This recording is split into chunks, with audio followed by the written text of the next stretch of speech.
دامونه نیکې هیلې الله دې وکړي چې ټول به ښه یې راته. نن در باندې د خوست ولایت د کونډو سیمه تر الشیر لومړۍ ساحې پورې ګورم. ډېرې ښکلې عجیبې منظرې لري. له موږ سره واوسئ او تنده مو پرې ماته کړئ. مننه.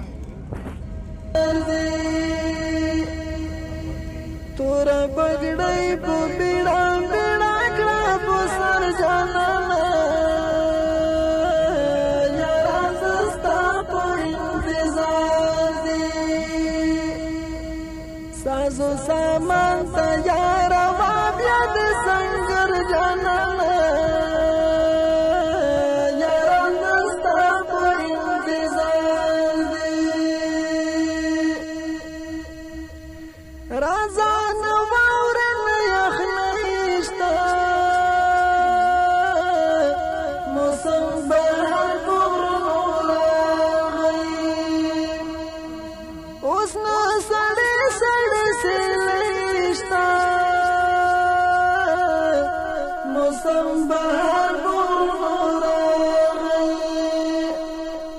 غجرو وسپړل ګلونه لرو پر جانانه یاره زه ستا په انتظار دي توره پګړۍ په بیړه بیړه کړه په سر جانانه یاره زه ستا په انتظار دي سازو سامان تیاره وه بیا د سنګر جانانه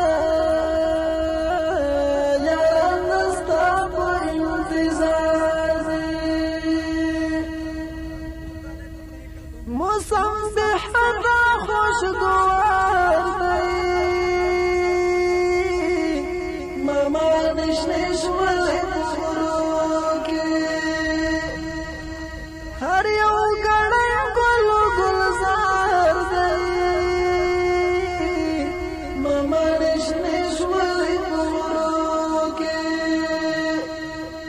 زاڼې مې ولیدې سیلونه په سپین غر جانانه یاره زه ستا په انتظار دي توره پګړۍ په بیړه بیړه کړه په سر جانانه یاره زه ستا په انتظار دي سازو سامان تیاره وه بیا د سنګر جانانه یاره زه ستا په انتظار دي دغه یوه لویه خوشخبري ده سکل به ما د خوري دښمن دی د چا د وینو خوشبويي ده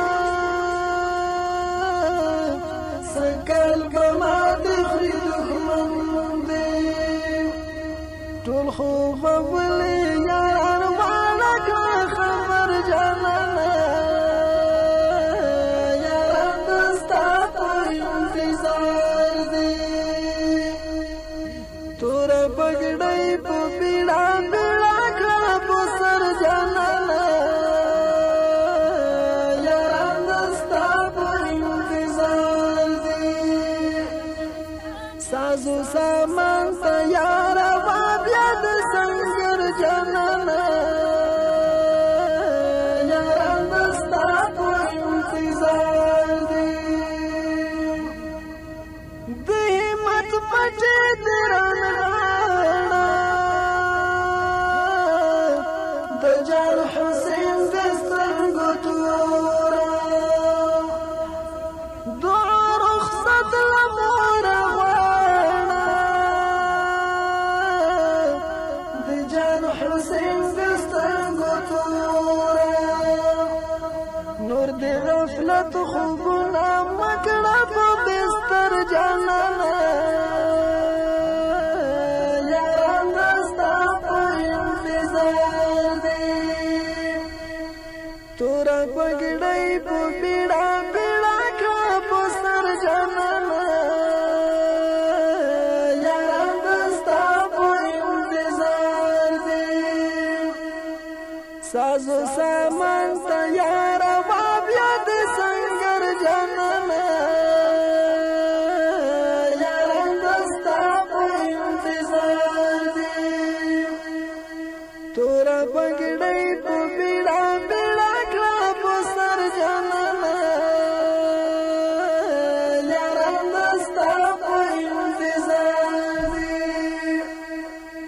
ساز سامان تیار واب یاد سنگر جانانا تر بلې ویډیو پورې اجازه راکړئ. فالام سپارم د الله په امان.